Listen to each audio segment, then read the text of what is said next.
Breakfast स्वागत है आपका। और चलिए यहाँ पर पीएम मोदी क्या कुछ कह रहे हैं सुनते हैं। सरकारी फाइलों और वही खातों के बीच माथापच्ची करने वाली संस्था के तौर पर रही है। सीएजी से जुड़े लोगों की यही इमेज बन गई थी और इसका जिक्र मैंने 2019 में भी जब आपके बीच में आया था मैंने उल्लेख किया था। मुझे खुशी है कि आप तेजी के साथ परिवर्तन ला रहे हैं, प्रक्रियाओं को आधुनिक बना रहे हैं।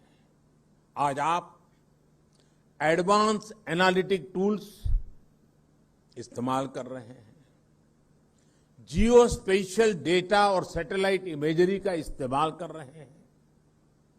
ये इनोवेशन हमारे संसाधनों भी उसमें भी होना चाहिए और हमारी कार्यशैली में भी होना चाहिए।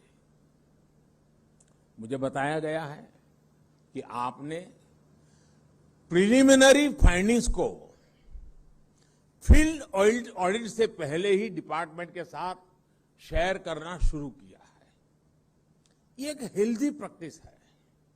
जब आप इन प्रिलिमिनरी फाइंडिंग्स को अपनी फील्ड स्टडी के साथ कंबाइन करेंगे तब इसके परिणाम और भी अच्छे निकलेंगे। इसी तरह मैंने आपको सुझाव दिया था कि आप ऑफिस से बाहर निकलकर ऑडिटर्स और स्टेक होल्डर से मिले। आपने इस सुझाव को स्वीकार किया है। पिछले साल फरवरी में सीएजी के सीनियर ऑफिसर्स और मिनिस्ट्री के सेक्रेटरी ने एक सेमिनार भी किया था। मैं इन प्रयासों की सराहना करता हूं और उम्मीद करता हूं कि ये सिलसिला सेमिनार तक ही नहीं रुकेगा। ये सीएजी और विभागों के बीच पार्टनरशिप में प्रोग्रेस करने का माध्यम बनेगा। जब मैं सुनता हूं कि एक ग्राम पंचायत की महिला प्रधान को आपने इस प्रक्रिया में शामिल किया है तो हम सब के लिए ये गर्व की बात है कि आज हमारी संस्थाएं इस तरह के ओपन एनवायरनमेंट में जमीन से जुड़कर काम कर रही है। ये इवोल्यूशन, ये अनुभव सीएजी को और उसके साथ साथ हमारी ऑडिटिंग मैकेनिज्म को एक नई ऊंचाई तक लेकर जाएंगे। जितनी स्ट्रांग और जितनी साइंटिफिक हमारी ऑडिटिंग होगी उतनी ही हमारी व्यवस्थाएं ट्रांसपेरेंट और मजबूत होगी। साथियों, कोरोना के मुश्किल समय में भी सीएजी ने कितनी तन्मयता के साथ काम किया, इसकी जानकारी मुझे मिलती रही है और अभी कुछ बातें मुर्मू जी से भी सुनने को मिली। दुनिया के दूसरे बड़े देशों से होती हुई कोरोना की लहर हमारे यहां पहुंची थी। इतनी बड़ी आबादी की चुनौती हमारे सामने थी। सीमित संसाधनों का दबाव हमारे हेल्थ वर्कर्स पर था, लेकिन देश ने इलाज से लेकर बचाव तक हर फ्रंट पर युद्ध स्तर पर काम किया। बड़े बड़े देशों के पास अगर व्यापक संसाधन थे तो हमारे पास अतुलनीय सामाजिक शक्ति थी। मुझे बताया गया है कि सीएजी ने भी अपने दायित्वों से आगे बढ़कर आम जनता को वैक्सीनेशन में भी मदद की। इसी स्पिरिट के साथ देश की हर संस्था, हर देशवासी अपने कर्तव्य के पालन में जुटा हुआ था। हमने ये नहीं देखा कि हमारा काम क्या है, हमने ये देखा कि हम क्या कर सकते हैं। इसलिए सदी की ये सबसे बड़ी महामारी जितनी चुनौतीपूर्ण थी, उतनी ही इसके खिलाफ देश की लड़ाई भी असाधारण रही है। आज हम दुनिया का सबसे बड़ा वैक्सीनेशन प्रोग्राम भी चला रहे हैं। कुछ सप्ताह पहले ही देश ने 100 करोड़ वैक्सीन डोज का पड़ाव पार किया है।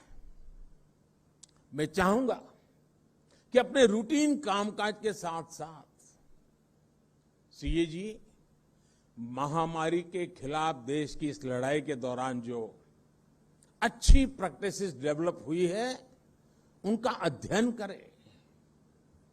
देश ने इससे जो कुछ नया सीखा, नया अपनाया, जो सिस्टमैटिक लर्निंग हुई, वो भविष्य में ग्लोबल गुड प्रैक्टिसेस बनने में भी मदद करेगी। दुनिया को भावी महामारियों से लड़ने के लिए तैयार करेगी, मजबूती देगी। साथियों, पुराने समय में इंफॉर्मेशन स्टोरीज के लिए प्रसारित होती थी। कहानियों के जरिए ही इतिहास लिखा जाता था। लेकिन आज 21वीं सदी में डेटा ही इंफॉर्मेशन है और आने वाले समय में हमारी हिस्ट्री भी डेटा के जरिए देखी और समझी जाएगी। In future data will be dictating the history. और बात जब डेटा और उसके असेसमेंट की होती है, तो मैं समझता हूं आपसे बढ़कर के कोई मास्टर नहीं है इसका।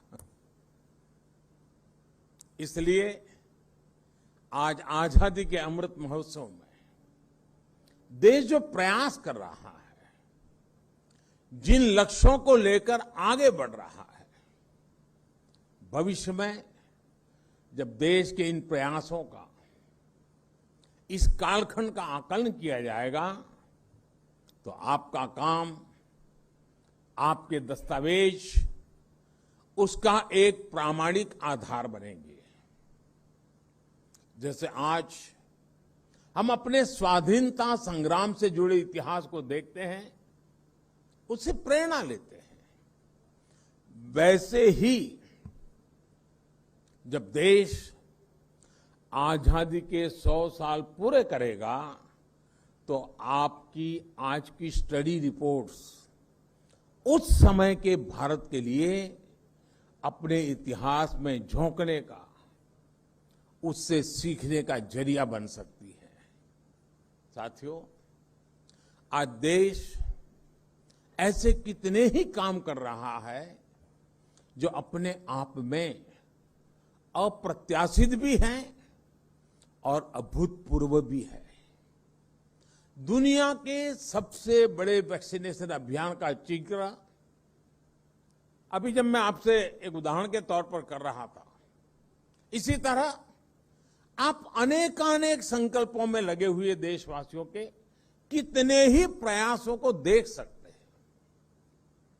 कुछ साल पहले तक हम सरकारी खातों में लाखों करोड़ का हिसाब किताब तो करते थे, लेकिन सच्चाई ये भी थी कि देश के करोड़ों नागरिकों के पास अपना बैंक अकाउंट तक नहीं था। कितने ही परिवार ऐसे थे जिनके पास रहने के लिए अपना घर नहीं था, सर के ऊपर पक्की छत नहीं थी, पीने के पानी की सुविधा हो, बिजली का कनेक्शन हो, घर में शौचालय हो, गरीब से गरीब को इलाज की सुविधा हो।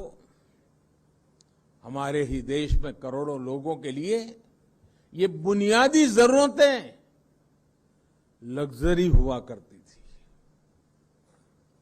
लेकिन आज ये परिस्थिति बदली है और तेजी से बदल भी रही है। देश अगर इस मुकाम तक पहुंचा है तो इसके पीछे कितने ही देशवासियों की दिन रात की मेहनत है,